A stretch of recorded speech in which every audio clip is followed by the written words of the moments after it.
Hello everybody and welcome to this video. This is Matthew, the Sheriff of Comics.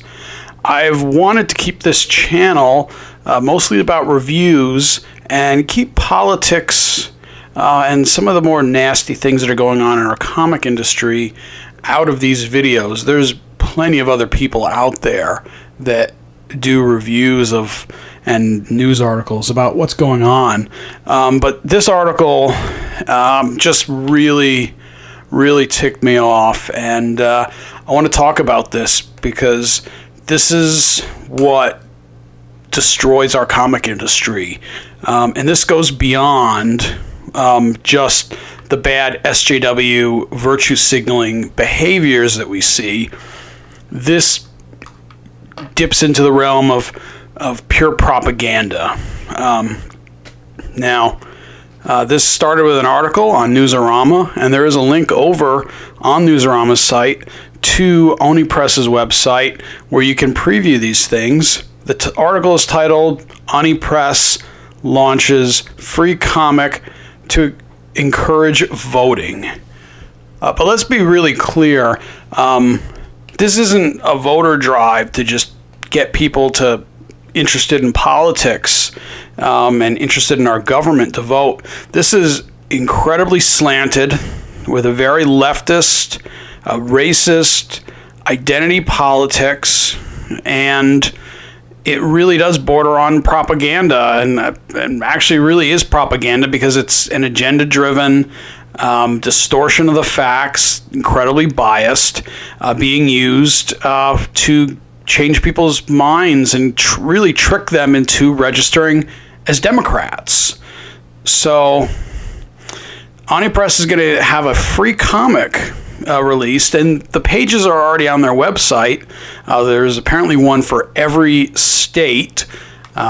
So like Alaska, they talk about global warming and how the Republicans are using their environmental policy to destroy Alaska. Other states, they focus on racism.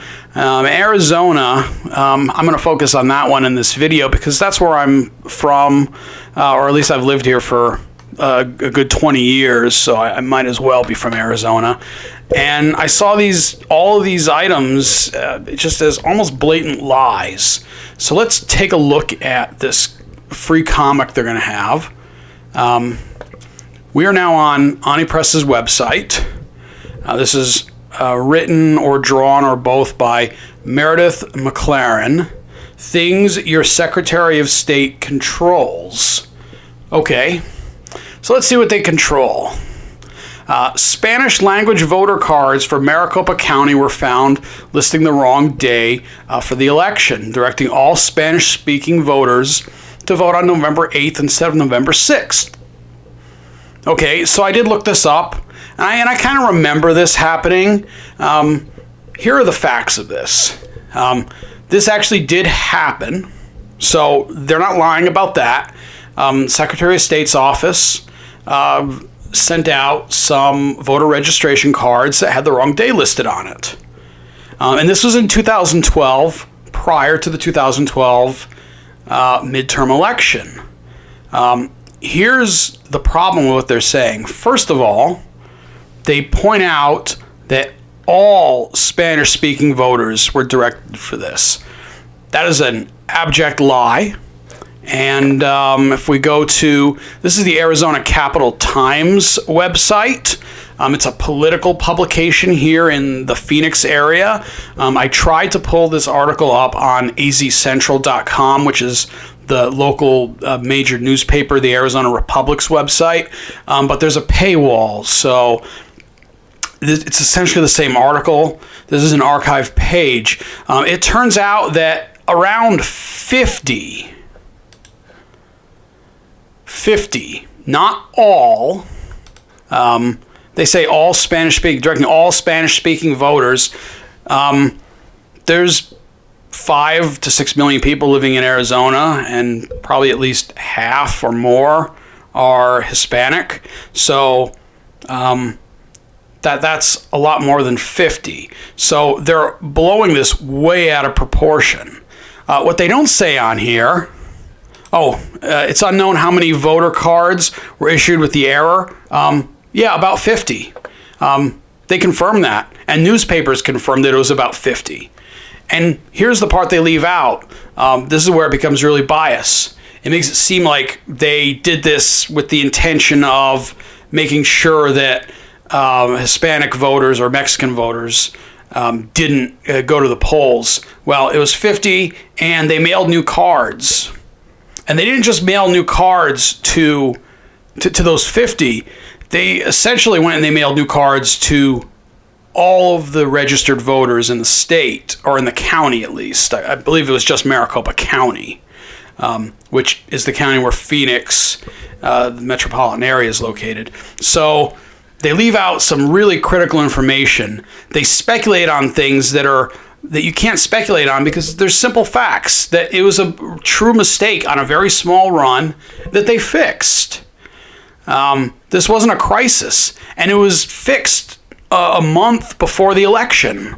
So it's not like anyone can say that, they didn't have enough time to get the cards. I mean, November 6th, I believe they mailed it out sometime mid-October, the new cards. So they're blowing this out of proportion. They're making it sound worse. They're making it sound like the evil Republican Secretary of State did this to make sure Spanish language speaking voters couldn't vote. And that wasn't the case. Let's move on, though. Let's see what else this comic has to say. Here's the second panel. So my coworker couldn't figure out why his absentee ballot never showed up for him and his wife. Turned out they'd been erroneously kicked off the mailing list. Them and every other Democrat in their heavy blue district. This is a lie. I never heard of this in 2012 or in 2016. I did have to look this up, and I couldn't find a single news article in the Arizona Republic, or I can't remember what the Tucson newspaper is called, but those are owned by Gannett Publishing, and they're very left-leaning. So if this was an issue, I'm sure they would have reported on it. What I think they're referring to is that Arizona does have a law where if they send you the mailer, the ballot information, and it comes back to them return to sender, they send you one more attempt and to get you to change your address, because that's usually what happens is someone moves and it gets returned to sender because it's addressed to someone that doesn't live there anymore. If you don't respond within, I think it's like 3 weeks or 3 months, I don't know what it is, I can't remember, they take you off of the early voting mailer list. So what Arizona does is they mail you ballots early if you request it, and you fill it out and you mail it back to them, and it has to be postmarked by a certain date. And if you don't, and if they can't mail it to you, they take you off the list. I think that's what they're talking about here. This is, again, just trumped up and really just made up. I mean, unless anyone can find an article that says that they actually did this and that they did it to the Democrats only. That's what the implication of this third box means, is that every Democrat in their blue district, they didn't want Democrats to vote that evil Republican Secretary of the State. So again, I'm calling them out for a complete fabrication here. This is the funniest thing, because this is ridiculously debunkable. So Arizona's e-signature collection program. Arizona passed a law recently that that wants you to basically file for your candidacy paperwork online. So the e-signature collection program, I guess it got off to a rough start, and essentially, I looked it up, it's not really going to be available until 2019. I mean, today is September 14th, 2018.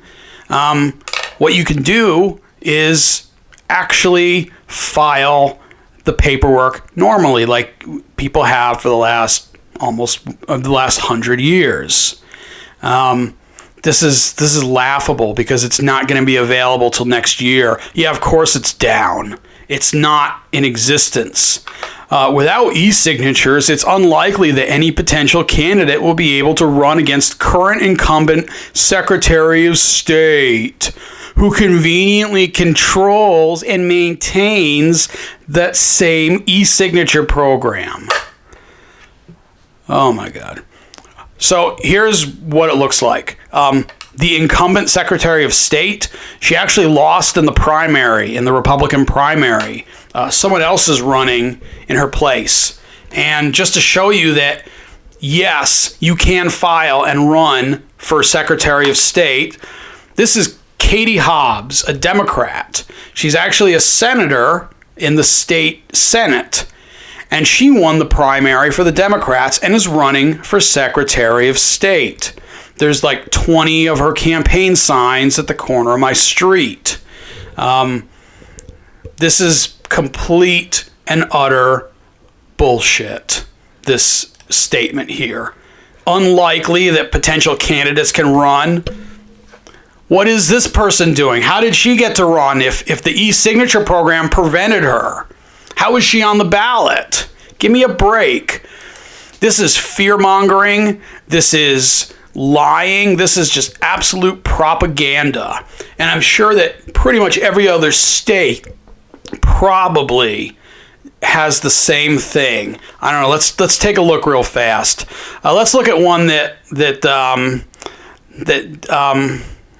like West Virginia. They went pretty far Republicans. They're a real coal country. Let's see. 2016, a woman named Loma ran for city council. One of her campaign signs was vandalized. Oh my God. I read every single day about people vandalizing and taking down people's Trump signs in states all over the country. What's new about this? It seems to be a political tactic that people use. I was angry someone would try and hurt a woman who wanted to do something good for her city. Again, vandalizing a sign is not attacking a person. So I want to do something good for her.